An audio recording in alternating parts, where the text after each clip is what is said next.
الحمد لله الملك الحق المبين رب الشهداء والصديقين والصلاة والسلام على سيد المرسلين وخاتم النبيين ورحمة للعالمين وشفيع المذنبين والمخاطب بطه وياسين سيدنا ومولانا أبي القاسم محمد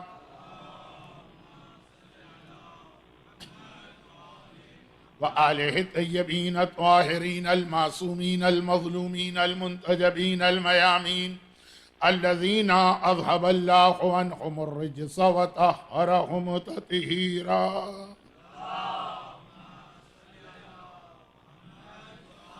سيما لا بقية الله في الأرضين وحجته على العالمين الإمام المنتظر والحجة الثاني عشر اللهم أجل فرجه وقرب زمانه وكسر أنصاره وأهلك أعداءه ولعنة الله على أعدائهم أجمعين. أما بعد فقد قال الله عز وجل في كتابه المبين وفرقانه المتين وقرآنه المجيد بسم الله الرحمن الرحيم ألم أعهد إليكم يا بني آدم أن لا تعبدوا الشيطان وقال سبحان الذي يسرى بعبده ليلا من المسجد الحرام إلى المسجد الأقصى الذي باركنا حوله لنريه من آياتنا وقال يا أيها الذين آمنوا استعينوا بالصبر والصلاة إن الله مع الصابرين.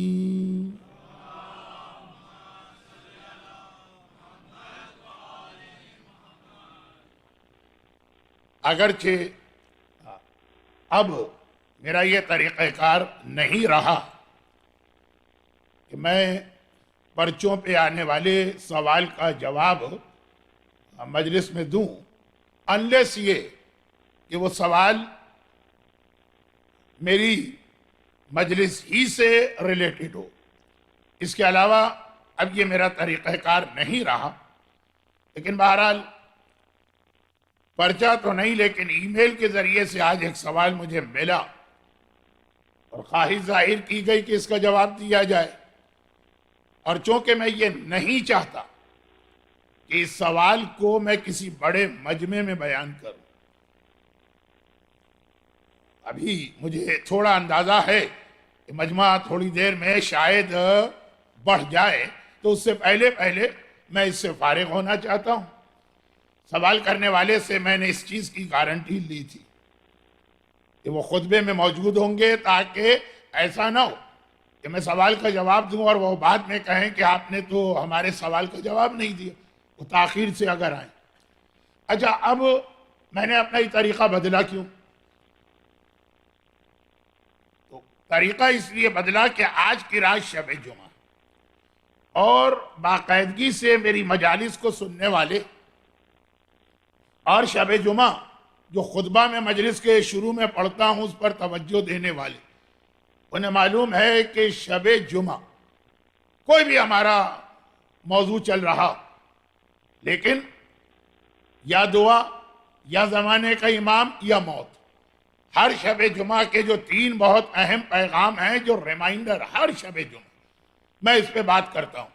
یہ سوال کا تھوڑا سا تعلق ان 3 میں سے کسی ایک موضوع سے ہے، اور وہ چونکہ جیسے جیسے مجلس آگے بڑھے گی وہ بات سامنے آئے گی، تو بالکل شروع میں اس سوال کا جواب بہت ہی مختصر بھی دے دیا جائے اور پھر تھوڑی سی ایک ایسی وضاحت کر دی جائے جس کا تعلق بعد کی کسی مجلس سے بنے گا.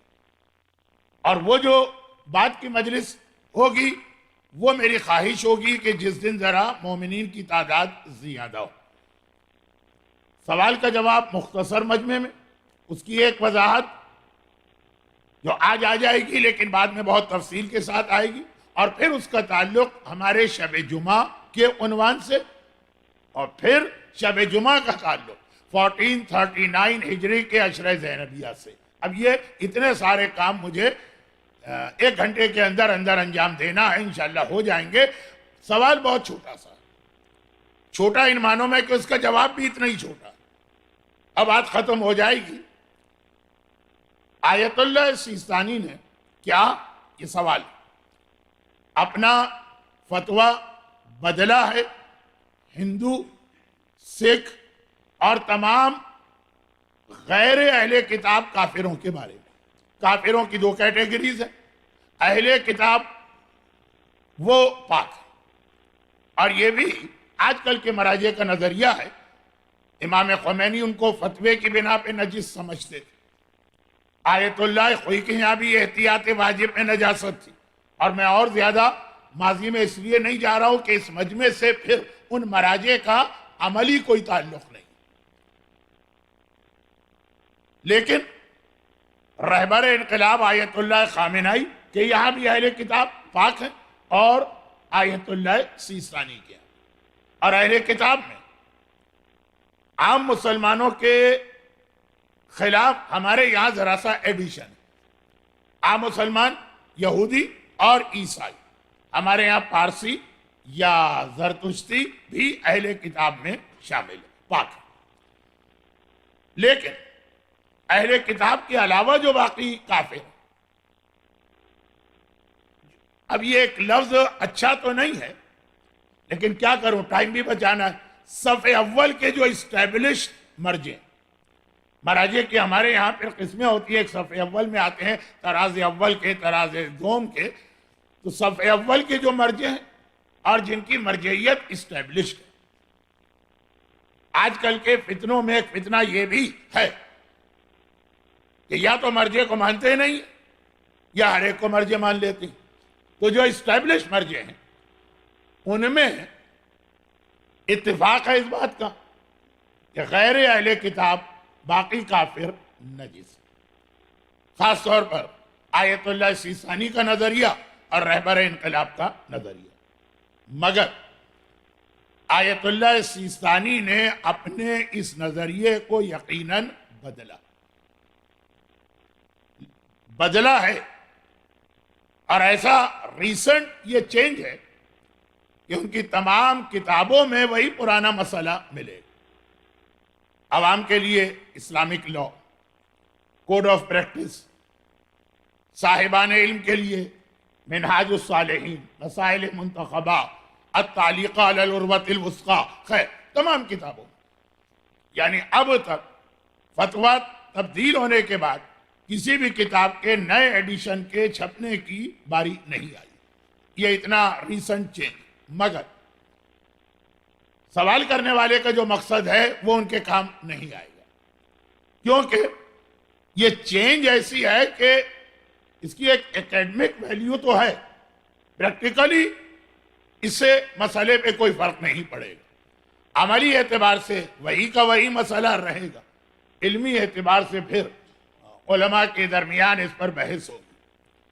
اور وہ تبدیلی صرف اتنی ہے کہ پہلے وہ فرماتے تھے یہ نجس ہے. میں زیادہ وضاحت کر نہیں رہا ہوں کیونکہ خوش قسمتی یا بد قسمتی فقہ بہرحال ایک ایسا میرا فیوریٹ ٹاپک ہے کہ اس کے اندر جاتا ہوں تو پھر نکل بھی نہیں پاتا ہوں. تو بہت مختصر پہلے نظریہ تھا کہ نجس. اب میں بار بار لفظ نہیں دہراؤں گا، وقت نہیں. اب انہوں نے کہا کہ نجس ہیں، ابھی بھی کہا اس احتیاط واجب کی بنا پر. تو اب یہ ایک ایکیڈمک اختلاف ہوا کہ پہلے فتویٰ تھا، اب احتیاط واجب کر دی. عملی اعتبار سے فی الحال اس سے ہمیں کوئی فائدہ نہیں ملے گا. ہمارے لیے وہ پہلے بھی نجس ہے، ہمارے لیے وہ ابھی بھی نجس. عملی اعتبار سے کب فائدہ مل سکتا؟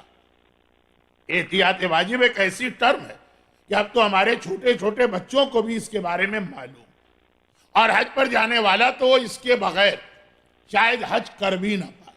شاید احتیاط واجب کا صرف ایک مقصد، اب یہ میں ذرا سا غلط لفظ کہہ رہا ہوں، غلط لفظ، کہ سمجھیے احتیاط واجب ایک طرح سے اس پبلک ڈیمانڈ کا جواب ہے. ایسا ہے نہیں لیکن وہ جواب کہ بھائی بعض اوقات ایک مجتہد کا فتویٰ مشکل ہوتا اور دوسرے کا آسان ہوتا. ہم تقلید کر رہے ہیں مشکل والے کی، تو جو مشکل ہے تو وہ ہم کو ذرا اجازت دے دیں کہ جاؤ اس میں آسان والے کی تقلید کر لو. اس ایک مسئلے احتیاط واجب پریکٹیکلی یہی. کہ جہاں آپ کا مرجع احتیاط واجب کہہ دے آپ کو اجازت کہ آپ اس کو چھوڑ کر خاص صرف اس مسئلے باقی میں نہیں دوسرے مرجع کی بات مان سکتے ہیں، مگر دوسرا کون سا؟ یہ نہیں کہ کوئی بھی دوسرا جو علم میں ان کے بعد آتا ہو، بلکہ مراجع کرام سے بعض اوقات لوگ الفاظ آج کچھ اچھے نہیں ہیں، پتہ نہیں کیوں، شاید فیس بک یا واٹس ایپ کا کچھ اثر ہو گیا، اور وہ یہ کہ بعض اوقات مراجع سے یہ اگلوانے کے لیے یا ان کی گواہی لینے کے لیے کہ بھائی خدا نخواستہ ان کا انتقال ہو گیا تو ان کے بعد کس کی تقلید کی جائے۔ مرجعیت میں مرجع کو بھی یہ حق اور اختیار نہیں کہ آپ سے کہہ دے کہ میرے بعد فلاں کی تقلید کرنا، وہ ولایت ہے، وہ وصایت ہے، اس میں ایک ولی ایک امام اپنے بعد امام کو مقرر کرتا اور اسی کی وجہ سے ہم بعد والے امام کو امام مانتے ہیں۔ تقلید میں ایسا نہیں، اگر وہ کوئی نام بھی آپ کو دے دے تب بھی آپ کے لیے اس کو ماننا ضروری نہیں ہے، کیونکہ یہ گواہی ہے، حکم نہیں ہے۔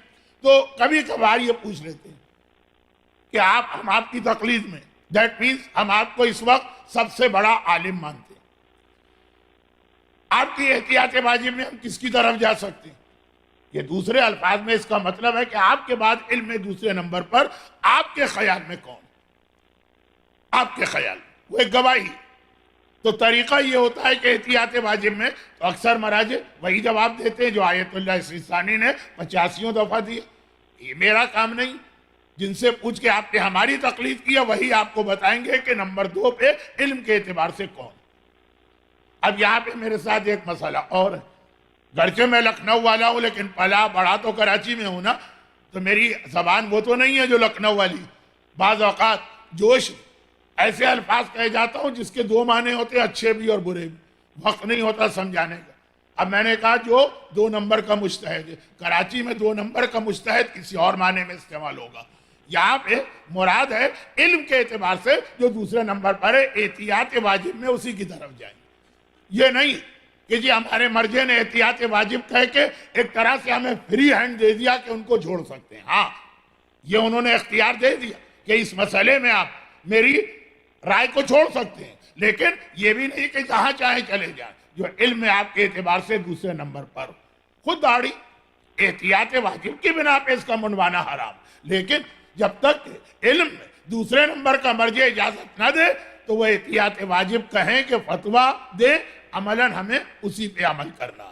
تو فی الحال جن مجتہدین کے علم کے اعتبار سے دوسرے نمبر پر ہونے کے امکانات ہیں وہ سب اسٹل ہندو کو نجس سمجھتے ہیں۔ ہاں آغا نے یعنی آغا سیستانی نے اپنا نظریہ اتنا بدلا کہ پہلے فتویٰ تھا کلیئر کٹ، اب احتیاط واجب لگائی، اور یہاں پر رک کر میں نے کہا نا کہ پہلے تو مسئلہ بتاؤں گا، 12 منٹ تو اس میں گزر گئے، اس کے بعد ایک چھوٹی سی وہ وضاحت ہے جو میری ایک تقریر کا عنوان بننے والی ہے، فاؤنڈیشن وہ ویسے ہی ہونے والی ہے، اور پھر میں یہ بتاؤں گا کہ سینکڑوں مسئلے پوچھے جاتے ہیں، میں نے اپنے آپ پہ پابندی لگائی ہے کہ ممبر پہ اس کا جواب نہیں دوں گا، تو آج یہ پابندی کیوں توڑی؟ اس کے بعد چھوٹی سی ایک وضاحت، اور وہ یہ ہم مراجع کرام کا احترام کرتے ہیں، عزت کرتے ہیں، ان کی تقلید کر رہے ہیں، اور تب بھی، اور جس کی تقلید میں نہیں ہے اگر وہ واقعاً اسٹیبلش مرجع ہے جو ایک کرائیٹیریا اسلام میں ہے تو ہم تقلید نہ بھی کریں تو ان کی عزت ان کا احترام اتنا ہی کرتے ہیں جتنا اپنے مرجع کا 19-20 کا فرق بھی نہیں رکھ سکتے ہیں، اتنا ہی احترام کرتے ہیں۔ مگر تمام تر عظمت کے باوجود ہم مرجع کو امام معصوم نہیں مانتے، نہ امام معصوم سے قریب مانتے۔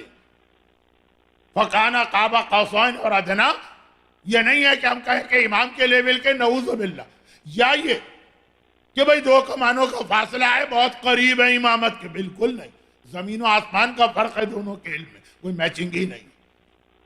چنانچہ امام جب پیدا ہوتا تو بائی برتھ وہ تمام وہ علوم امامت کو لے کے آتا ہے، اسے یہاں آنے کے بعد کسی سے پڑھنے، اپنا علم بڑھانے، کسی کی شاگردی اختیار کرنے کی ضرورت نہیں، یہاں تک کہ حسین فاطمہ کی تربیت کے بھی محتاج نہیں ہیں۔ زینب ہو سکتی ہے محتاج، حسین نہیں ہے، لیکن مرجعیت ایسی نہیں. یعنی یہ تو انڈرسٹوڈ بات ہے. پھر میں یہ کیوں کہہ رہا ہوں؟ ایک خاص پوائنٹ کی جانب آپ کو لے جانا، کیونکہ وہ ہماری قوم میں آج کل ایک مسئلہ ہے.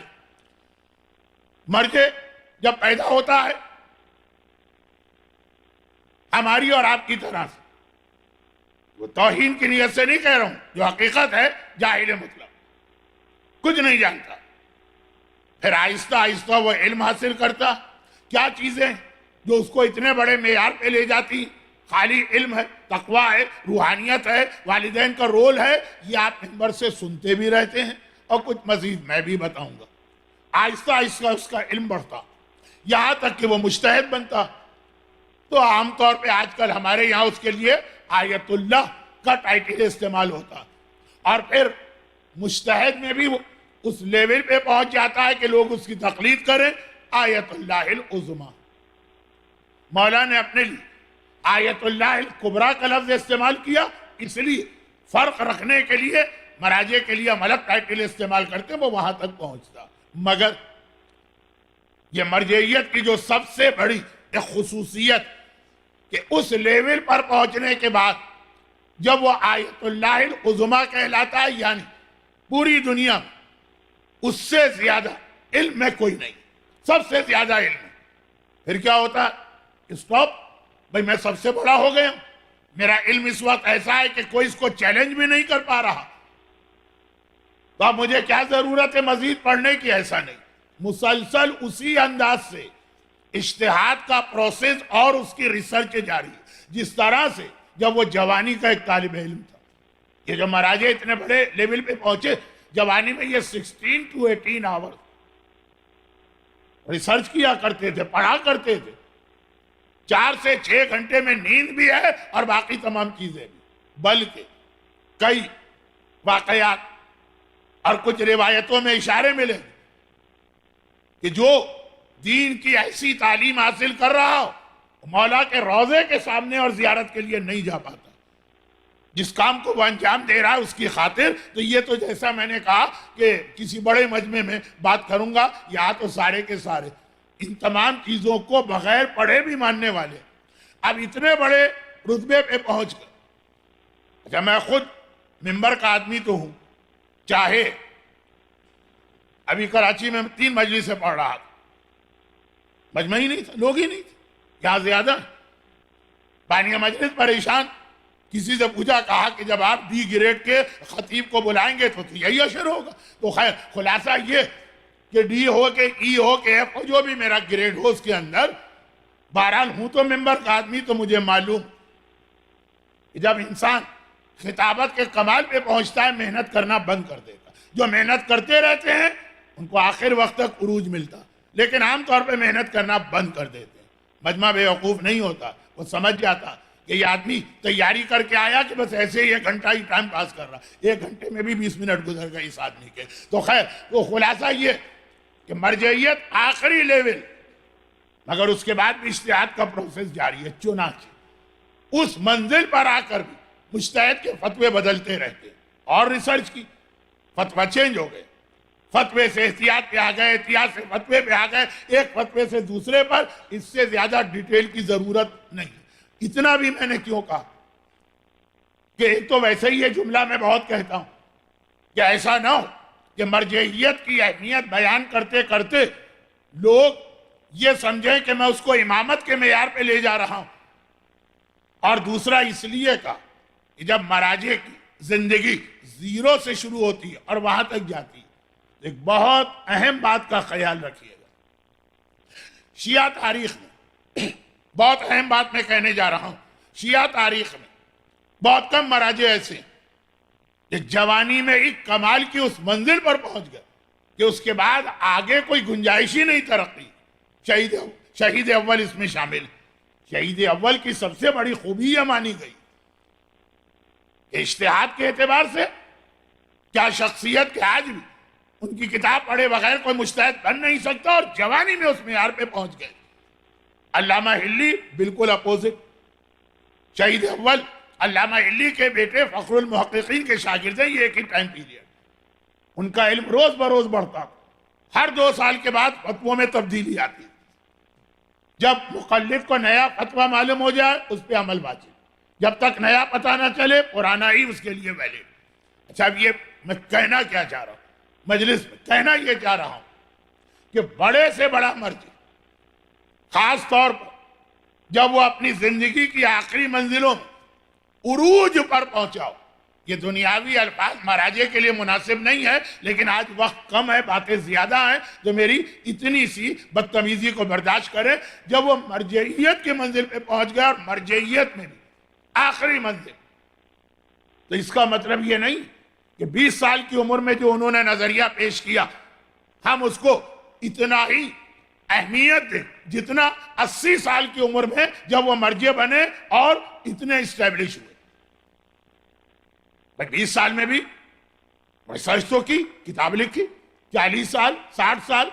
مثلا کربلا کے حوالے سے جو اہم ترین کتاب ہمارے یہاں، اور رہبر انقلاب اکثر ذاکرین کو، خطبہ کو یہی ایڈوائز کرتے ہیں کہ مصائب پڑھو تو اس کتاب سے پڑھا کرو، لہوف، سید ابن طاؤس، بہت عظیم یہ عالم ہے، علامہ ہلی کے استاد ہیں، اور شیعت کو ایسے وقت میں انہوں نے فرنٹ سے آ کے لیڈ کیا جو مسلمانوں کے لیے بڑا کرائسس کا زمانہ تھا۔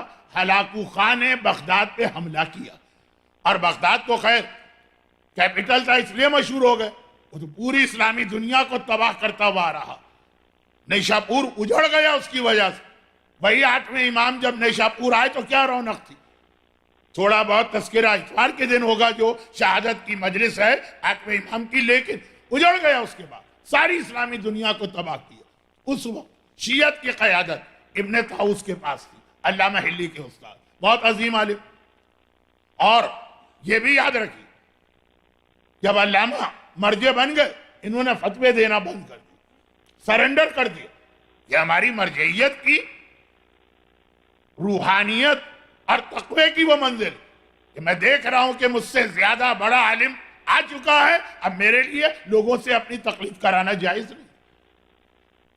اپنے شاگرد کو دیکھ کے کہہ رہے ہیں، بیٹے کو دیکھ کے تو بعض اوقات باپ کہتا ہے کہ بھائی میں ریٹائر ہو رہا ہوں، اس کو بٹھا دو میری جگہ، لیکن شاگرد، اب یہ ابن طاؤس اتنے عظیم عالم اور اتنے اخلاص والے، مرجعیت چھوڑ دی۔ مفاقی میں ان کا حوالہ آپ کو بہت ملے گا، اس کتاب میں یہ روایت، اس کتاب میں یہ روایت ہے، تو لہوف ان کی، مگر جوانی میں لکھی۔ اور جو ابھی میں نے ان کا اسٹیٹس بتایا وہ ان کے بڑھاپے کا، تو باوجود اس کے کہ اس کتاب کو اس لیے ایڈوائز کیا جاتا کہ ایز کمپیئر ٹو ادر مصائب بک، بہرحال یہ پھر بھی ایسے عالم کی ہے جو جوانی میں بھی اچھا خاصا علم رکھتا تھا، لیکن اسے حرف آخر اس کو نہیں مانا گیا۔ اور یہی کہ جہاں اختلاف آیا تو یہی ہمارے مراجع نے جواب دیا کہ بہرحال یہ ابن طاؤس کی اس وقت کی کتاب نہیں ہے جب وہ ابن طاؤس بن گئے۔ یہی مسئلہ مرحوم آغا خوئی کا، یہی مرحوم امام خمینی کا ہے۔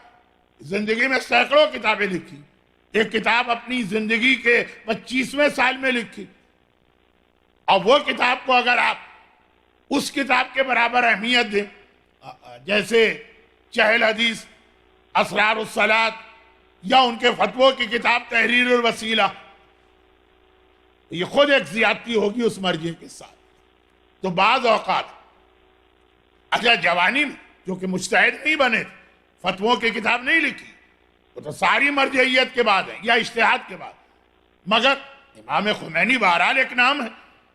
کبھی آپ کو ریفرنس دیا جائے گا کہ کسی نے کوئی بات کہہ دی کہ امام خمینی نے بھی اپنی کتاب میں لکھا، چیک کرنا۔ یہ کتاب حتی نماز کے بارے میں جو کتاب ہے وہ بھی جب امام خمینی لگ بھگ 40 سال کے تھے، ابھی اجتہاد کی منزل میں تو ہو گئے تھے، مرجعیت میں نہیں تھے۔ ایک کتاب مثلا امام خمینی کی ہے کشف الاسرار، اگرچہ یہ کتاب جن حالات میں لکھی گئی بہت ضروری تھی، جو کل میں نے تھوڑے سے اشارے کیے کہ شیعت میں سے ہر چیز پرسوں میں نے تھوڑے اشارے کیے، ہر چیز کو نکالا جا رہا ہے، یہاں تک کہا جا رہا ہے کہ شہزادی فاطمہ نے کون سا سوشل ورک کیا، ہم ان سے زیادہ اس کو اہمیت کیوں نہ دیں جس نے غریب انسانوں کی خدمت کی. میں ریپیٹ نہیں کرنا چاہتا اس لیے جلدی سے سمیٹ دیا. تو مرجعیت کے حوالے سے یہ ایک بات یاد رکھیے گا کہ عام مراجع اور اگر کلاسیکل اگزامپل ہے امام خمینی، ان کی ہر کتاب کا وہ اسٹیٹس نہیں ہے جو ان کے مرجع یا رہبر بننے کے بعد کی کتابوں کا ہے. تو عام طور پہ ایسا نہیں ہوتا. آپ سے کہا گیا دیکھیے امام خمینی نے یہ کہا، یہ کتاب کب لکھی گئی؟ آغا خوئی نے یہ کہا، یہ کتاب کب لکھی گئی؟ اور پیچھے ماضی میں بڑے بڑے قابل احترام علماء. لیکن یہ ایک معروضہ اس لیے آ گیا کہ کل جو میں عرض کر رہا تھا کہ جہاں ذرا سا سہولت اور راحت کا زمانہ آ جائے، دشمن کسی اور وجہ سے اپنے مسائل میں الجھ جائیں، تو یہ وقت ہے ہمارے پاس صحیح کام کرنے کا. ہم آپس میں لڑنے لگتے ہیں. گھر کے مجھے پتا کہ ہم آپس میں نہیں لڑتے، ہمیں لڑایا جاتا. ہماری غلطی صرف یہ ہے کہ ہم یہ پہچان نہیں پا رہے ہیں کہ دشمن کا کون سا ایجنٹ ہمارا بھیس بدل کر ہمارے درمیان آ گیا. آئے گا، جب آئے گا تو ہمیشہ بڑی اچھی اچھی باتیں کرے گا، آپ بہت امپریس ہوں گے. کیونکہ حق کو باطل سے ملانا پڑتا، باطل میں تھوڑا سا حق ڈالنا پڑتا. 100% باتیں کیسے چلے؟ 24 کیرٹ کا گولڈ تو بالکل بیکار، تھوڑی سی ملاوٹ کرنا پڑے گی تبھی کام آئے گا. تو اب یہ باطل کوئی بھی ہو، تھوڑا سا وہ حق اس کے اندر ملاتا. وہ جو تھوڑا سا حق ملاتا ہے پہلے ہم اس کو دیکھتے ہیں اور متاثر ہو جاتے ہیں. لیکن یہ باتیں بات کے مجموع میں کہی جائیں گی. آج شب جمعہ جہاں ویسے ہی کم سے کم 3 میں سے ایک موضوع پہ مجھے بات کرنا، شروع مجلس میں بات آ گئی ہے، دیکھیں مجمع بڑھ گیا، لیکن اب وہ جملہ دہرانے کا نہ وقت ہے نہ ضرورت. تو ان حالات میں صرف اتنی سی بات، ہماری قوم میں پھر مسائل کھڑے ہو گئے، ہماری قوم میں پھر آپس میں لڑائی جھگڑے شروع ہو گئے. چلے یہاں تو ہمیشہ سے چل رہے تھے، اس لیے کہ الحمدللہ بڑے پرامن ماحول میں نہ اپنے القاعدہ کو فیس کیا، نہ لشکر جھنگوی کو، نہ سپاہی صحابہ کو دیکھا، نہ طالبان کو اور نہ دیگر تنظیموں کو. پاکستان میں تو خون کے دریا کو تیر کے ہم نے عبور کیا ہے، اور اس وقت اللہ کی مدد ہمارے شامل حال ہوئی ہے، ورنہ ہم خود تو کوئی ایسا کام نہیں کر سکے کہ ان کو روکا جاتا. لیکن جب اللہ کی مدد آئی، وہ آپس میں لڑنے لگے، ان کے آپس میں اختلافات پیدا ہو گئے، ہمیں ایک راحت کا زمانہ ملا، ہم نے ایک دوسرے کے گریبان پہ ہاتھ ڈال دی. پھر جا کے دیکھی یہ مجلس نہیں، وہ مجلس نہیں، اس مجلس میں ہنگامہ، یعنی ایک جو احترام مجلس تک تھا وہ تک ختم ہو کے رہ گیا. یہ تو کل کی بات تھی جو تھوڑی سی میں نے ریپیٹ کر دی. ان حالات میں بہت ضروری کہ ہم عشرہ زینبیہ کے اصل مقصد کو سمجھیں. یہ تو بہت عجیب سا جملہ میں نے کہہ دیا. عشرہ زینبیہ کا اصل مقصد کیا؟ صرف ایک جملہ جو میں بہت کہتا ہوں اور بہت کہتا رہوں گا. عشرہ زینبیہ، پہلا عشرہ ایام ازر، اختتام کو پہنچتا ہے عاشورے پر. جو عاشورے کی اہمیت ہمارے یہاں، وہ مومن بھی جو سارا سال اپنے گھر سے کسی مذہبی ادارے کی جانب نہیں گئے، عاشورے کو نکل کے آتا. اور عشرہ زینبیہ کا عروج ہے 40 کا دن، اور 40 کے دن جو زیارت ہم پڑھتے ہیں اس کا ایک چھوٹا سا ٹکڑا، جملہ بھی اس سے بھی چھوٹا، پورے جہاد کربلا 40 عشرہ زینبیہ سب کو بتا رہا. چونکہ بہت چھوٹا سا ٹکڑا تو میں 10 بار اور دہراؤں گا. آج تو تیسری مجلس ہے عشرہ زینبیہ کی، 7 اور مجلس. لِيَسْتَنْقَذَا عِبَادَكَ مِنَ الْجِهَادِ، سمیٹ کر پورے جہاد کربلا کو اتنے سے ٹکڑے میں معصومین نے سمو دیا، پورے جہاد کو سمو دیا اتنے سے ٹکڑے میں. لِيَسْتَنْقَذَا عِبَادَكَ مِنَ الْجِهَادِ، اے اللہ میں گواہی دیتا ہوں. جیسے زیارت وارثہ جو آج آپ پڑھ چکے ہیں یا پڑھیں گے، وہ آقا حسین کو سلام، درمیان میں ایک جگہ آپ اللہ سے بات کرنے لگتے ہیں.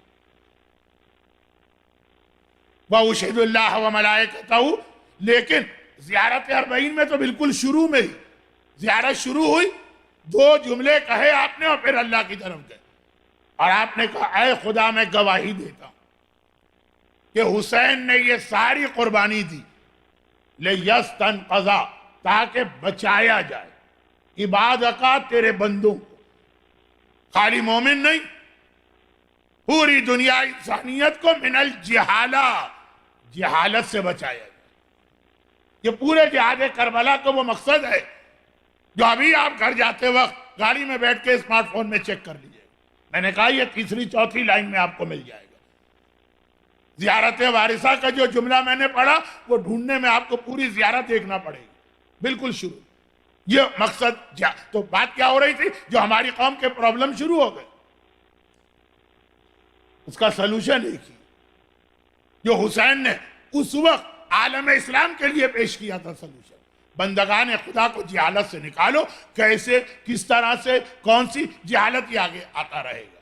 ہاں یہ ضروری کہ یہاں پہ امام قرآن نے، اسلام نے اور اللہ نے ایک بات کہی، اور وہ یہ کہ اگر کبھی تمہارے دل میں غرور و تکبر پیدا ہوا، کیا غرور و تکبر؟ کہ فلاں کام ہم کر سکتے ہیں، ناکام ہوگا۔ ہمیشہ یہ خیال رکھنا کہ چھوٹے سے چھوٹا کام بھی بغیر اللہ کی مدد کے نہیں ہوگا۔ چنانچہ دنیا کا کوئی کام کرو جو بہت آسان لگ رہا، بیوی نے کھانا پکا کے رکھ دیا، غلط میں کہہ گیا، میں کراچی میں نہیں ہوں، ٹورنٹو میں ہوں، شوہر نے کھانا پکا کے رکھ دیا مثلاً اور میز کے اوپر کھانا، اب خالی ہاتھ بڑھا کے ایک لقمہ لینا، بظاہر تو یہاں کوئی رکاوٹ ہی نہیں، یہاں بھی یہ خیال نہ آنے پائے کہ جی یہ کام ہم خود کر سکتے ہیں۔ شاید انگریزی میں کوئی کہاوت ہے بھی کہ کیا وہ چائے کے پیالی سے ہونٹوں تک آنے میں بہت مرحلے ہوتے ہیں، وہ سب چھوڑ دیجئے، اتنی سی بات یہاں پر بھی نہیں۔ ہر جگہ یہ سمجھو کہ جب تک کہ اللہ کی تائید و مدد نہ ہو، اللہ کی بیکنگ نہ ہو، اللہ کا ہاتھ تمہاری پشت پہ نہ ہو، کوئی کام نہیں کر سکتے۔ چنانچہ پہلا لقمہ لیتے وقت بھی دعا کا حکم آیا۔ کیا چیز ہے دعا؟ دعا یہ چیز ہے کہ انسان اپنی بے کسی، اپنی عاجزی، اپنی ناتوانی، اپنی کمزوری کا اقرار کرتا۔ کون سے کام میں؟ جہاں سارے وسائل اس کے پاس ہیں، کام تیار بھی ہو چکا ہے، سینٹر بن گئے، مسجد بن گئی، امام باڑہ بن گیا، گھر بن گیا، سارا تیار، قدم بڑھا کے اندر جانا، یہاں بھی تم بے کس، دعا پڑھو اور پھر افتتاح کرو۔ تو یہ دعا جو ہے نا، شداد نے یہی تو نہیں کیا تھا، کہاں پہ مارا گیا؟ مین گیٹ کے اوپر۔ خیر، تو خلاصہ یہ کہ دعا، اب یہ دو پہلو ہیں، کوشش بھی کرنا ہے، دعا بھی کرنا۔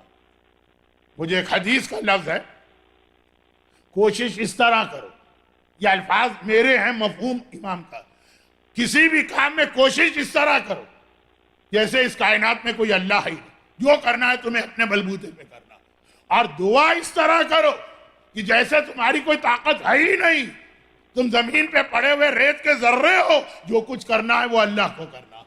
وہ دعا، یہ کوشش، دونوں کو ملائیے تب جا کے نتیجہ نکلتا ہے۔ یہ ہر کام میں ہے، چاہے دین کا ہو چاہے دنیا کا ہو۔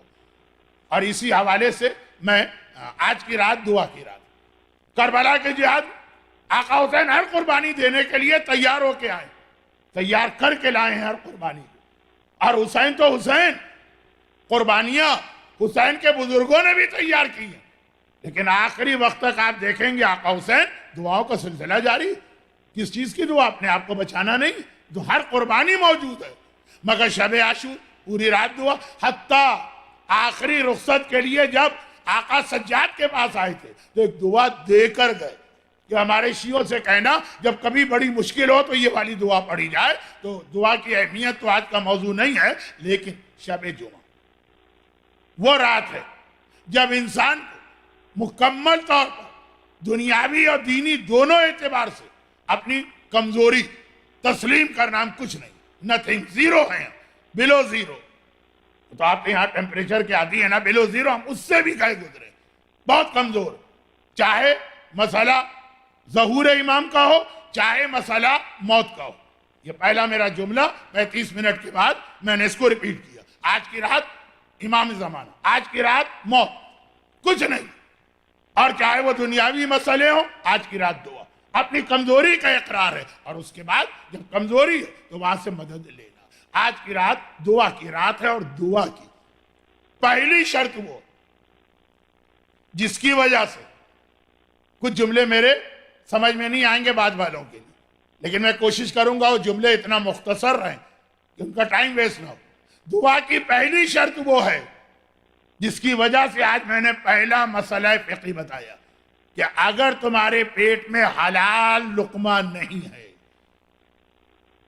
اور اگر تم طہارت کے معیار کو برقرار نہیں رکھ پا رہے ہو تو دعا قبول نہیں۔ طہارت، پاکیزگی، جسمانی بھی اور روحانی بھی۔ روحانی پاکیزگی آتی ہے اس لقمے سے جو آپ کے پیٹ میں جا رہا، جھوٹ بول کے پیسے کمائیں، فراڈ کر کے پیسے کمائیں، حکومت کے اندر مس اسٹیٹمنٹ کر کے پیسے لیے، انشورنس کمپنی کو دھوکہ دے کے پیسے لیے، بہت طریقے ہیں یہاں پہ۔ اور اپنے مومن کا جو حق مارا جاتا ہے وہ تو ہے ہی۔ کبھی میرے ساتھ آپ بیٹھے ہیں لیکن بیٹھیے گا نہیں تو میں آپ کو بتاؤں کہ کتنے پرابلم ٹورنٹو میں میرے پاس آتے ہیں کہ میں عاجز آ جاتا ہوں، اس نے اس کا حق مارا، اس نے اس کو فراڈ کے سے حق دبا لیا، اس نے اس کے پیسے کھا لیے، اس نے یہ کیا، پاگل ہو جاتا ہے آدمی۔ 10 دن کے لیے آیا ہے اور اتنے مسئلے کہ 1000 سال میں بھی نہ سلجھائے جائے۔ اگر جو مسائل کو سلجھانے والا ایک امام آنے والا ہے، لیکن وہاں بھی وہی بات کہ دعا اور کوشش ایسے کریں جو کئی روایتوں میں کہ امام کیوں نہیں آ رہے کہ تم بلا ہی نہیں رہے۔ کوشش ایسے کرو جیسے امام کا آنا نہ اللہ کی مرضی پر ہے نہ امام کی مرضی پر ہے، آپ کے کہنے پر کوشش ایسے کریں، اور دعا اس طرح سے رو رو کے کریں کہ جیسے ہمارا کوئی بس چلتا ہی نہیں ہے، سب کچھ وہاں سے اشارہ ہوگا۔ لیکن آج امام زمانہ پہ بات نہیں کرنا کیونکہ 2 دن پہلے ایک بہت اہم حدیث پڑھ چکا ہوں۔ دعا تو لقمہ حلال اور حرام، پہلا مسئلہ یہی تھا نا کہ غذا کیسے نجس ہوتی ہے، وہ اسی لیے کہ آج کا اصل موضوع دعا۔ اب یہاں پہ ایک بات اور یاد رکھیں، وہ یہ میں اصل موضوع پہ آ رہا ہوں جہاں کل میں نے بات چھوڑی تھی۔ کل کی بات کہاں پہ ختم ہوئی تھی کہ معراج کی رات رسول 2 تحفے لے کر آئے، ایک کا نام ولایت ہے، ایک کا نام نماز، دونوں ایک دوسرے سے ملے ہوئے، علی کی ولایت اور اللہ کی نماز۔ نماز اللہ کے لیے پڑھنا ہے، قربتاً اللہ کی شرط ہے نماز کے لیے، خیر یہ دو ایک دوسرے سے ملے ہوئے۔ یہ تو بھائی میرا جہاں پہ بات چھوڑی تھی، تو اب جو بات جہاں تک میری پہنچی ہے نا یہیں سے جا کے لنک ملے گا، لیکن شاید بالکل آخر میں دعا۔ تو میں نے کہا پہلی شرط تو یہ کہ طہارت چاہیے دعا کو آگے بڑھنے کے لیے۔ دعا تو آپ کے ہونٹوں سے نکلی نا، اب اسے آگے بڑھنا، اسے آسمانوں تک جانا، طہارت چاہیے۔ مگر دعا کی شرائط پہ بات کرنے لگا تو پورے عشرہ زینبیہ کو عنوان بدل جائے گا، وہ میرا موضوع نہیں۔ موضوع یہ کہ وہ اپنی جگہ پہلی شرط، لیکن سب سے اہم شرط دعا کی، دو الگ الگ لفظ استعمال کی۔ پہلی شرط طہارت، لیکن اہم ترین شرط صبر، پیشنس۔ یہ بہت اہم مسئلہ، کیونکہ دنیا بھر میں جہاں بھی میں جاتا ہوں پہلا سوال مومنین کا یہ ہوتا ہے الگ الگ، یہ مسئلہ اس کی دعا، یہ مسئلہ اس کی دعا، یہ مسئلہ اس کی دعا۔ میں نے کہا پچھلے سال بتائی، انہوں نے کہا وہ تم پڑھ رہے ہیں، اب تک کوئی نتیجہ نہیں نکلا۔ انسٹنٹ کافی تو ہوتی ہے لیکن لوگ کہتے ہیں کہ جی دعا بھی انسٹنٹ ہونا چاہیے۔ ابھی ہماری زبان سے نہ نکلی، پوری ہوئی بھی نہیں، یعنی ابھی آخری لفظ ہے اور قبول ہو جانا چاہیے۔ یہ جملہ میں اکثر کہتا ہوں، پچھلے سال بھی کہا تھا، جو آپ دعا کا جتنے جلدی اثر چاہتے ہیں، یا تو یہ پستول کی گولی میں اتنے جلدی اثر ہوتا، وہ بھی اگر صحیح جگہ لگے، اور یا پھر پوٹیشیم سائنائڈ جو ایک زہر ہے زبان پہ رکھا اور ختم ہو گیا۔ دعا تو اتنے جلدی عام طور پہ قبول نہیں، بلکہ بعض دعائیں اگر اللہ آپ کی خواہش کے مطابق جلدی قبول کر لے تو آپ بھی چکرا جائیں گے۔ ایک صاحب کی اولاد نہیں تھی، پچھلے سال کی بات، کہا دعا بتائیے، بیٹا، بیٹیاں تھی، بیٹا۔ سورہ انبیاء، سورہ نمبر 21، آیت نمبر 89، رب لا تذرنی فردا وانت خیر الوارثین۔ بہترین دعا بیٹے کے لیے۔ حضرت زکریا کی دعا اور قرآن نے فوراً کہا فَوَهَبْنَا لَهُ یحییٰ، دعا مانگی تو ہم نے اس کو یحییٰ، جان دا بیپٹسٹ، وہ عطا کیا۔ اور آگے ایک لفظ آیا وَأَصْلَحَ زَوْجَهُ، اور اس کی بیوی کو ٹھیک کر دیا، کیونکہ جناب زکریا کی بیوی اتنی بوڑھی ہو چکی تھی کہ اولاد کا کوئی امکان ہی نہیں تھا۔ اب یہاں خدا نے دونوں باتیں کہی کہ بیٹا دیا، لیکن پہلے بیوی کو ٹھیک کیا کہ وہ اولاد کے قابل ہو۔ اب وہ تو بہت لمبی جناب زکریا کی کہانی ہو جائے گی۔ دعا اولاد کے لیے، رب لا تذرنی فردا، اے خدا مجھے اس طرح نہ چھوڑ کے میں اکیلا دنیا سے جاؤں، انت خیر الوارثین، تو بہترین وارث ہے، مجھے ایک وارث عطا فرما۔ اب اولاد نرینہ کے لیے اس سے بہتر کوئی دعا نہیں۔ 89 آیت اور سورہ 21۔ مگر ایک صاحب کو بتائی پچھلے سال چوتھے مہینے ان کے یہاں بیٹا ہو گیا، اب وہ چکرا گیا، دعا قبول ہو گئی، لیکن وہ چکرا گئی ہے، چوتھے مہینے کہاں سے بیٹا نکل آیا؟ اب وہ پھر اور دوسرے پرابلم شروع ہو گئے۔ وہ بتانے کی ضرورت نہیں ہے کہ پھر کیا جھگڑے میاں بیوی کے اندر ہوا کریں گے۔ دعا میں صبر چاہیے، ہر دعا کے لیے ایک وقت ہوتا۔ صادق آل محمد امام جعفر صادق علیہ السلام سے ایک راوی وہ شکایت کر رہا جو ہم سے تو لوگ بہت کرتے ہیں، کیونکہ ہم دعا تعویذ کے آدمی نہیں، یہ میں بتا دوں، یہ ایک الگ شعبہ، اس کے الگ ماہرین ہوتے ہیں جن کی زندگیاں اس میں گزری ہوتی ہیں۔ آپ نے اکثر سنا ہوگا کہ ایران میں فلاں عالم کا استخارہ بہت اچھا، فلاں عالم کا تعویذ بہت اچھا، رہبر انقلاب کا نام کیوں نہیں آتا، آیت اللہ سیستانی کا نام کیوں نہیں آتا؟ اس لیے کہ مرجعیت ایک الگ شعبہ ہے، یہ ایک الگ شعبہ۔ میں نے وہ حوالے دیے جو فراڈ اور چیٹر لوگ نہیں، استخارے میں دعا میں ایک الگ علماء ہوتے ہیں۔ میں تو دونوں اعتبار سے طالب علم، لیکن کبھی کبھار کچھ دعائیں اپنے بزرگ اساتذہ کی آپ تک پہنچاتا ہوں، وہ کمپلین کرتے ہیں۔ یہ کمپلین آج سے 1300 سال پہلے راوی نے امام سے کر دی، مولا فلاں پرابلم لے کے میں آپ کے پاس آیا تھا اور آپ نے دعا بتائی تھی، مولا میں تو دعا کر رہا ہوں، کوئی نتیجہ نہیں نکلا۔ یہ امام کی بتائی ہوئی دعا۔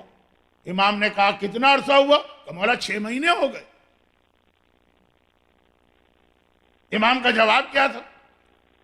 کہا 6 مہینے اور بس؟ جب حضرت موسیٰ نے فرعون کے خلاف دعا مانگی اور اللہ نے کہا ہم نے اسے قبول کر لیا، تو 20 سال کے بعد پھر فرعون مارا گیا۔ یہ آپ نے دعا کی نا، اب 2 چیزیں دعا کی، آپ کی اپلیکیشن گئی، ابھی آگے اپروو نہیں ہوئی، وہ حضرت موسیٰ کی دعا اپروو ہو گئی، اللہ نے کہا ہم نے تمہاری دعا قبول کر لی، اپروول کے سائن ہو گئے اللہ کے، اس کے بعد 20 سال لگ گئے۔ یہ پاکستان کا یا انڈیا کا کوئی کیا ریڈ ٹیپزم کہتے ہیں، کیا کہتے ہیں، یہ بیوروکریسی کا چکر نہیں ہے، یہ اللہ کی بارگاہ میں۔ امام نے کہا 20 سال گزرتے ہیں دعا کا نتیجہ آنے میں، قبول ہونے کی بات نہیں، قبول ہو چکی ہے دعا، اور جب ابھی قبول ہی نہیں ہوئی اس میں جو ٹائم لگے وہ الگ لگے۔ راوی چکرا گیا، امام نے کہا یاد رکھو جب تک کہ تم لوگ پیشنس اور صبر نہیں استعمال کرو گے دعا قبول بھی نہیں ہوگی۔ یہی آیت آج میں نے خطبے کے آخر میں تلاوت کی تھی، یہی آیت یا ایھا الذین آمنوا، ایمان لانے والے، استعینوا، اللہ سے مدد مانگو، ایاک نعبد و ایاک نستعین، ہم کہتے ہیں تجھ سے مدد مانگتے ہیں، قرآن کہہ رہا ہے اللہ سے مدد مانگو، کیسے؟ بالصبر والصلاۃ، صبر کے ذریعے اور صلاۃ کے ذریعے۔ صلاۃ کل کا ٹاپک تھا جو کل رہ گیا تھا، ایک جگہ تقریر کا وقت ختم ہو گیا تو بات ابھی آگے بڑھے گی، لیکن یہ یاد رکھیے یہ ٹوئن ہے، اور ایسے ٹوئن ہے جہاں ایک جاتا ہے دوسرا خود جاتا ہے، نماز اور صبر، یہ دونوں ساتھ ساتھ۔ اگر صبر ہے اور نماز نہیں ہے تو بیکار، نماز ہے اور صبر نہیں ہے تو بیکار۔ بیکار کا مطلب یہ ہے کہ آپ گناہ سے بچ گئے، فائدے نہیں ملیں گے، بلکہ قرآن نے صبر پہلے کہا، نماز بعد میں کہا۔ وہ حدیث جو آج نہیں پڑھوں گا، جب پیغمبر نے کہا دنیا میں مجھے 6 سے زیادہ کوئی چیز ہی پسند نہیں، تو 6 میں نماز کو اور صبر کو ملایا کہ نہیں ملایا؟ وہ جو لوگوں نے پیغمبر سے کمپلین کی، مجھ سے بھی بہت لوگ کمپلین کرتے ہیں، میں کہا پیغمبر کا مولانا آپ آتے ہیں ٹورنٹو میں، ٹورنٹو کی برائیاں ہی کرتے چلے جاتے ہیں. کوئی چیز اچھی ہے ہمارے یہاں کہ نہیں اچھی ہے؟ پیغمبر سے کہا یا رسول اللہ جواب کو دیکھو، دنیا کی برائی، دنیا کی برائی، دنیا کی برائی، دنیا کی برائی. بھئی مولا نے مسئلہ ختم کر دیا. اے دنیا میں نے تجھے 3 طلاقیں دی، بات ہی ختم ہو گئی. وہ وہاں، مولا یہاں. پیغمبر تو بار بار دنیا کی برائی کر رہے ہیں. 6 آدمیوں کی دعا اللہ قبول نہیں کرتا، بہت مشہور حدیث. 6 آدمیوں کی دعا قبول نہیں کرتا. اس میں ایک اس سے سملر کیس. لیکن ایک ہوتا ہے نا کہ کوئی عورت بہت بری، بہت بری، رہنا اس کے ساتھ زندگی کو جہنم میں داخل کرنا. ایک طریقہ یہ ہے کہ سیپریشن، طلاق دی، الگ تم الگ ہم الگ، بات ہی ختم. ایک ہے کہ نہیں، رہ بھی ساتھ رہے ہیں، برائیاں بھی ہر وقت کر رہے ہیں، الگ بھی نہیں ہو رہے. پہلا کیس مولا کہتا دنیا جا، طلاق دے دی، ختم بات. اب علی کا دنیا سے کوئی بہت زیادہ تعلق نہیں رہا. اور پیغمبر طلاق بھی نہیں دی دنیا کو، اور برائیاں برائیاں برائیاں، روز برائیاں. تو دنیا والے، ہم اور آپ گھبرا گئے. ذرا سا اسٹائل توہین آمیز نہ ہو گیا ہو تو میں معذرت خواہ ہوں. یا رسول اللہ کچھ اچھا بھی ہے اس میں کہ کچھ بھی نہیں؟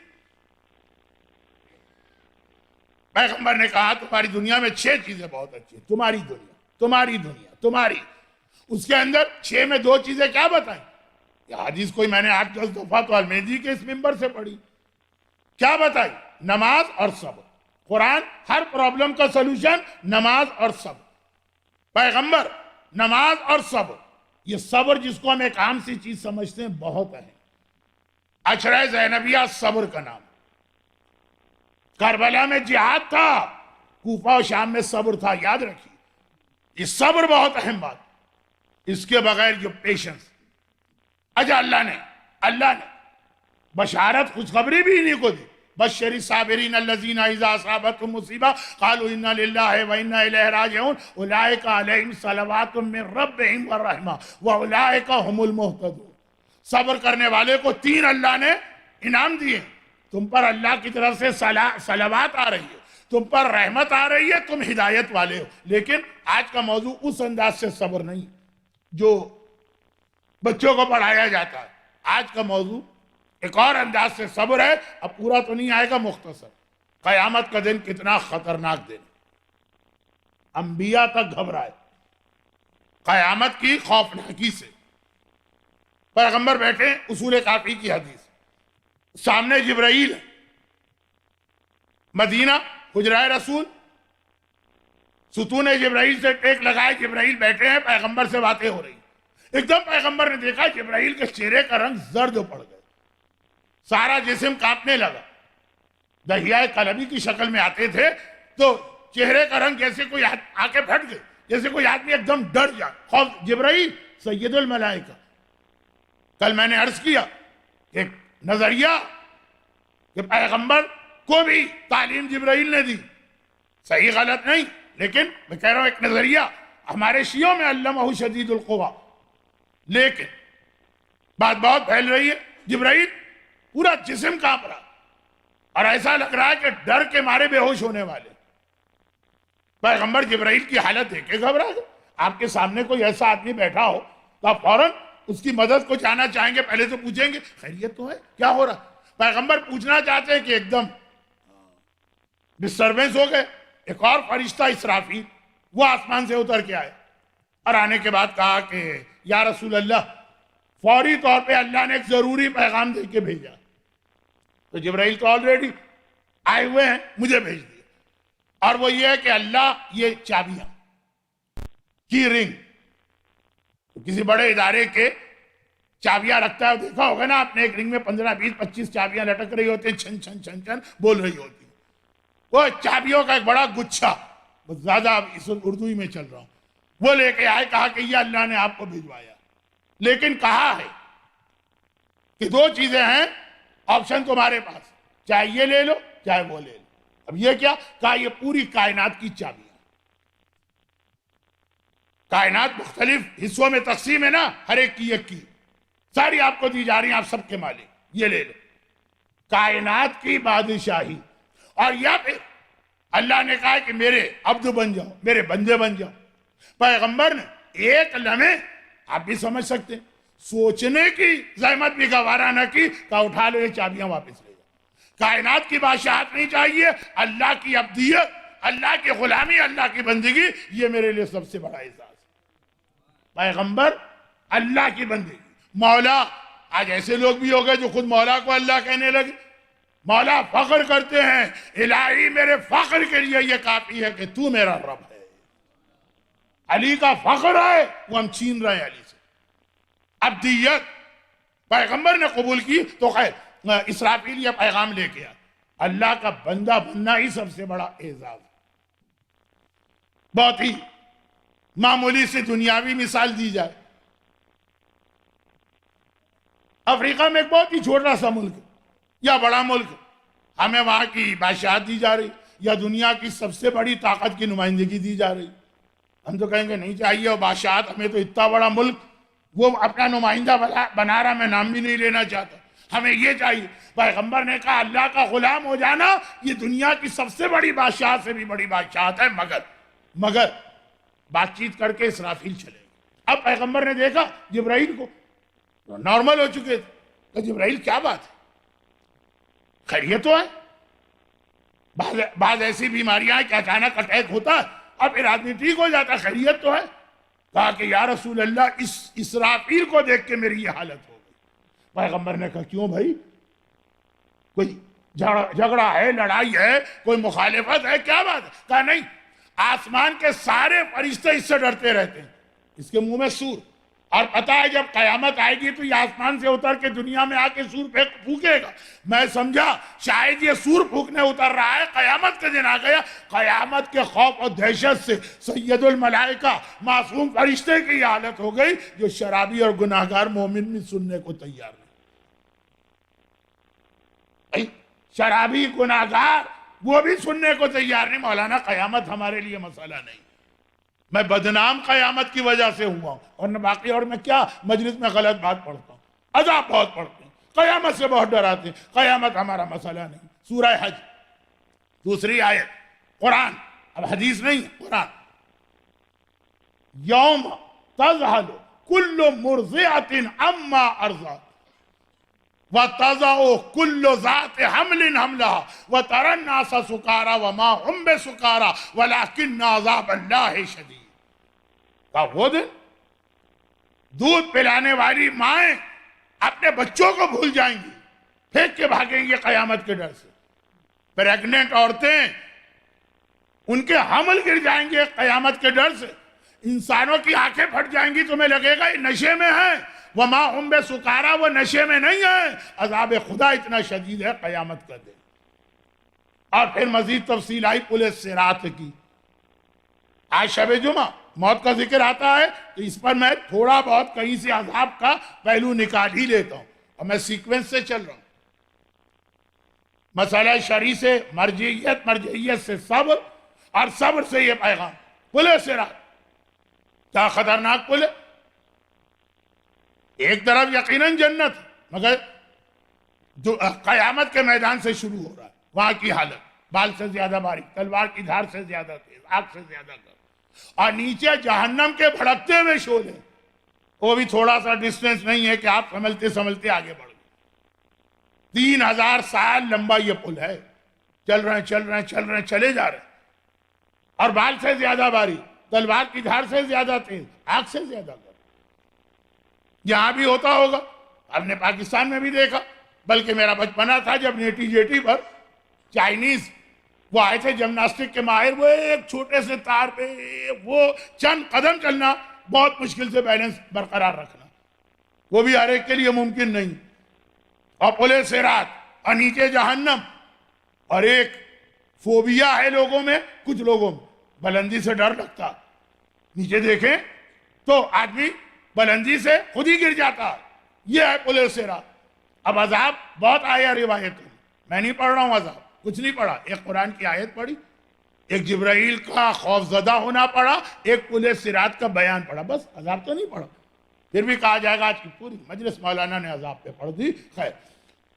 اب سنی آخری ایک حدیث، معصوم نے ارشاد فرمایا ساری کیفیت بتائی بہت مختلف انداز سے. آخر میں کہا لیکن ایک گروہ ایسا ہوگا. یا آپ ایک جملہ کہہ دوں تاکہ بات یہ والا پہلو مکمل. اب کی لخروج من قبر حاملا ثقلی علی ظہر. چوتھا امام اشرح زینبیہ دعائے ابو حمزہ صومالی. مولا رو رہے ہیں. یہ رونا کربلا کے رونے سے الگ لگا. لوگوں نے پوچھا مولا کیوں رو رہے؟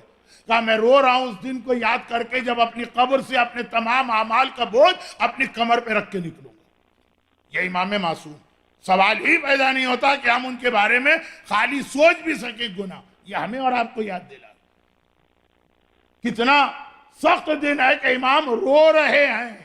مگر چھٹے امام نے کہا ایک گروہ ایسا ہوگا جب سب ڈر رہے ہیں وہ اپنی قبر سے نکلے گا. قبر سے نکلے گا اور سیدھا کھٹ سے جنت پہنچ جائے گا. کیسے؟ کہا یہ فلائی کر کے جائیں گے. پرواز نہ پلے صراط پہ ان کو قدم رکھنا ہے نہ میدان قیامت میں ان کو ٹھہرنا. میدان قیامت کی گرمی کے لیے بزرگ کہتے تھے نا کہ سورج سوا نیزے پہ ہوگا. یہ وہ رکیں گے ہی نہیں. سوا نیزہ کے آدھا نیزہ کے 10,000 نیزے پلے صراط بال سے زیادہ باریک یا یہ کہ گولڈن گیٹ برج سے زیادہ چوڑا یہ ہمارا پرابلم ہی نہیں. ہم تو قبر سے نکلے بغیر رکے فلائی کرتے ہوئے جنت میں اترے.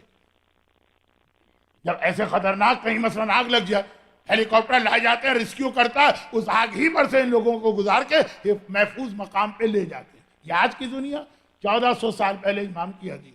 مولا یہ کون لوگ ہیں؟ کہا یہ وہ لوگ ہیں جو دنیا میں صبر کیا کرتے تھے. صبر کی پہلی جزا یہ ہے. لیکن کون سا صبر؟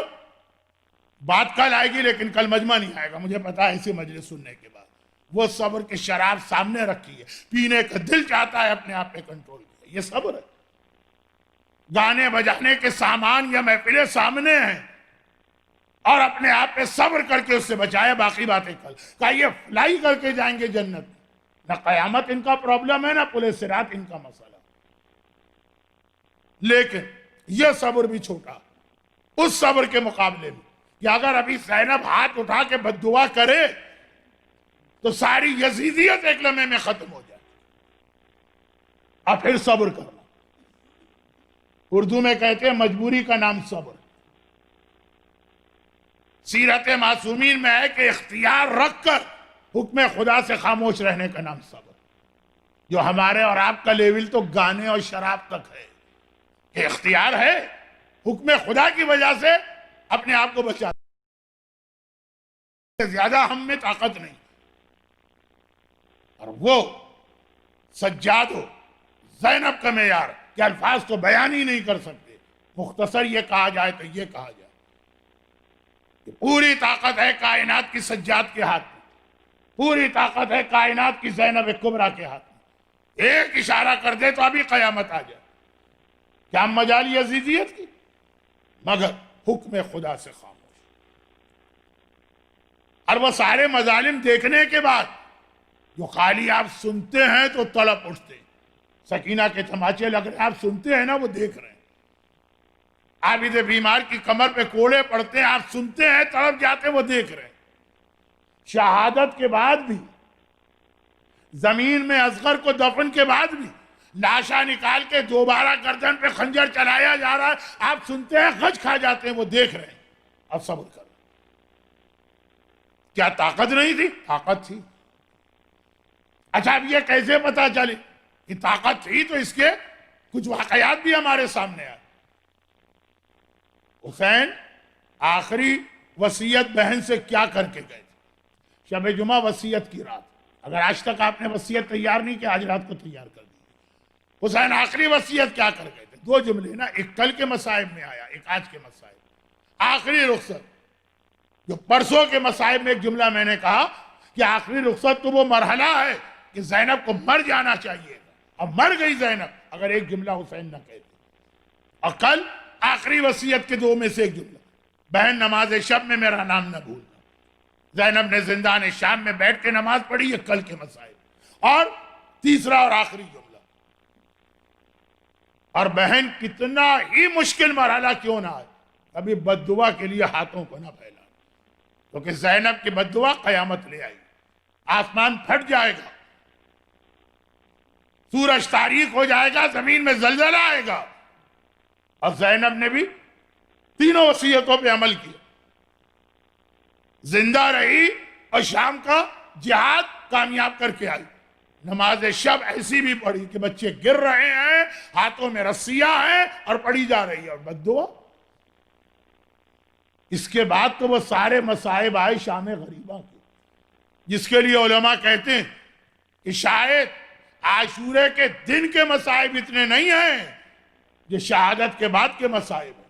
وہ سب زینب نے اپنی آنکھوں سے دیکھے، بھائی کی وصیت، صبر، آگے کی ساری منزلیں، اصغر کی دوبارہ شہادت کربلا میں تھی، صبر، عباس کے سر کا بار بار نیزے سے گرنا کربلا میں تھا، صبر، مگر ایک منزل آگے جہاں علی کی بیٹی بھی ایسا جملہ شمر نے کہا کہ یاد رکھیے کبھی کوڑے کی تکلیف اتنی نہیں ہوتی ہے جتنا ایک زہریلا جملہ۔ کوفہ شہر نظر آنے لگا، کوفہ شہر کے اندر شہر ہے، گھر تو نہیں ہے، کئی دروازے، دیوار ہے اور کئی دروازے، چونکہ ابن زیاد کے محل میں جانا، اور ابن زیاد کا محل مولا علی کے پرانے گھر سے ملا ہوا۔ شمر نے وہ راستہ اختیار کیا، زینب نے دروازہ دیکھا کوفے کا، اپنا بابا یاد آ گیا، میرا غیرت مند بابا اسی دروازے سے مجھے لے کے گھر جاتا تھا، دن کی روشنی میں نہیں، رات کے اندھیرے کا انتظار کرتا تھا۔ میں کہتی تھی بابا مدینے سے ہم آ رہے تھکے ہوئے ہیں، گھر سامنے نظر آ رہا، کہا کہ ابھی لوگ گلیوں میں چل رہے ہیں۔ علی کی غیرت برداشت نہیں کرتی کہ حجاب کے ساتھ، اور زینب کا حجاب کے ساتھ بھی اپنی بیٹی کو دن کی روشنی میں لے جائے۔ زینب کو دروازہ نظر آیا، بابا یاد آ گیا، کہا شمر کوفے کے اور دروازے میں ہے، کسی اور دروازے سے لے جا، ایک دوسرا دروازہ تو قریب ہے، وہاں سے لے جا۔ جواب دینے کے بھی طریقے ہوتے، شمر کہہ سکتا تھا زینب ہمارے انتظامات یہاں پر ہو گئے، ہم نے پہلے سے اطلاع کر دی، چلے کچھ نہ صحیح، یہ کہہ سکتا تھا ہماری مرضی، مگر کیا کہا؟ زینب 20 سال ہو گئے ہیں، اب تک اپنی شہزادگی کو نہیں بھولی ہو، آج تم شہزادی نہیں ہو، ہماری قیدی ہو، ہم حکم دیں گے تمہیں ماننا پڑے گا۔ یہ ہمیں مجبور سمجھ رہا، بس ایک بار علی کی اس غیرت مند بیٹی کو جلال آ گیا، لیکن جملہ کتنا توہین آمیز، قیدی ہو، شہزادی نہیں ہو، ہماری بات ماننا۔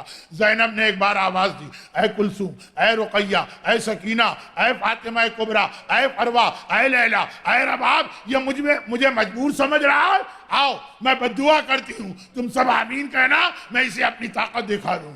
یہ کہہ کہ زینب نے ہاتھ پھیلائے، بددعا کے لیے آسمان کو دیکھا، مگر آسمان سے پہلے نوکے نیزہ پر بھائی کا کٹا سر نظر آ گیا، حسین کی آنکھوں سے آنسو جاری۔ زینب نے تڑپ کے کہا بھیا بڑی سے بڑی پریشانی میں تیری آنکھوں میں آنسو نہ تھے، آج یہ آنسو کس لیے؟ کیا عباس یاد آ رہا؟ کیا اکبر یاد آ رہا؟ کیا قاسم یاد آ رہا؟ جواب آیا زینب جس مقصد کے لیے ان سب کو قربان کیا وہ مقصد یاد آ رہا۔ بددعا نہ کرنا، جیسا یہ کہے اسی پر عمل کرنا۔ زینب نے ہاتھ نیچے کیے، بیویوں اب میں بددعا نہیں کروں گی، میرا بھائی منع کر رہا، اور یہ کہہ کے آگے بڑھی، مگر ایک بار پلٹ کے نجف کو دیکھ لیا، آواز دی بابا یا علی مدد، اپنی زینب کی مدد کو آئیے روزے روشن میں نامحرموں کے درمیان۔ اجرکم اللہ، خداوندہ سید الصابرین، میرے چوتھے امام اور ام المصائب عقیلہ بنی ہاشم زینب کبریٰ کے ان مصائب کا واسطہ، جو مومنین اور مومنات آج کی مجلس میں ہیں، انہیں دنیا اور آخرت کی ہر پریشانی سے محفوظ فرما۔ خداوندہ جو اپنے اپنے دلوں اور سینوں میں کوئی حاجتیں رکھتے صف عزا پہ آئے ہیں، ان کی ساری حاجتیں بے حق حسین و آل حسین قبول فرما۔ خداوندہ جس دین کے لیے حسین نے اتنی بڑی قربانی دی، ہمیں اس پہ خود عمل کرنے اور اپنی اولاد کی تربیت کی توفیق عطا فرما۔ آج کی اس شب جمعہ کا واسطہ دنیا بھر سے ظلم کے خاتمے اور کربلا کے خون کا انتقام لینے کے لیے اپنی آخری حجت امام زمانہ کے ظہور میں تعجیل فرما۔ ماتم حسین۔